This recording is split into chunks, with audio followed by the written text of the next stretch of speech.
Our policy is one which is called by an Afrikaans word apartheid. And I'm afraid that has been misunderstood so often. It could just as easily, and perhaps much better, be described as a policy of good neighborliness. In the early years of the rise of apartheid, going to the cinema had become an essential part of South African culture.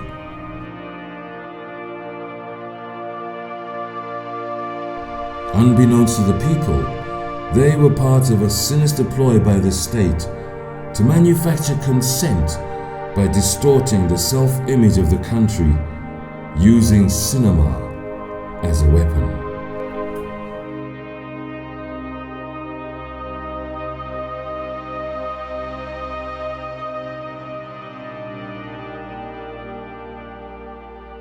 When I grew up, the Nationalist Party government controlled media, and in that way they controlled the cinema. So everything that was either written or printed or filmed, whatever, had to be approved by the censor board. Okay, yeah, it had to be submitted and was either banned, or it had to come back and be cut, or it was approved. So the only films that were made were basically films that endorsed what the status quo wanted, basically whites to believe about the system. The white community lived in a bubble, and that bubble was white, and it was a white world, it was a white South Africa. And the only black people there was no television in those days, okay? Only black people,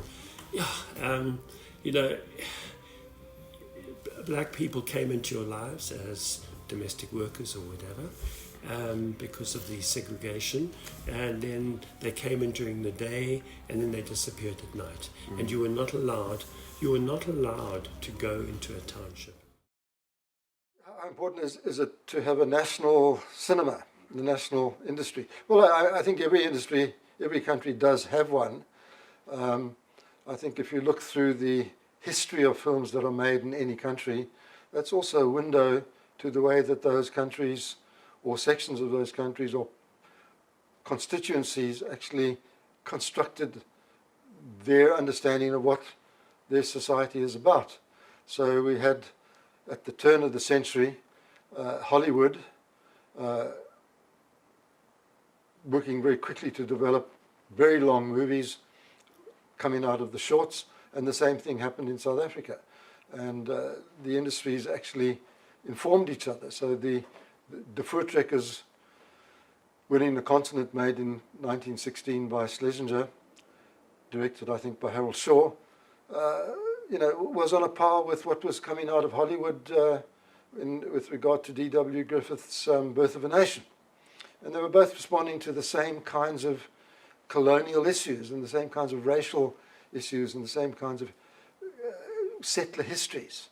So those films become social indicators and cultural indicators of the times. They're not of the times because they're not newsreels, but they tell you how directors and scriptwriters and crews made sense of the stories that they were constructing in relation to the context in which they were living.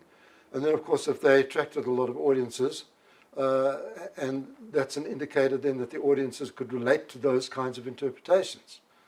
So I think that films are very important historical markers, and one can study a history of a society through those films. Of course, there are different films for different constituencies, and some are radical and some are conservative, some are genre, some are art, but they all fit together somehow, and you can build an image of a society and the struggles that those societies have gone through.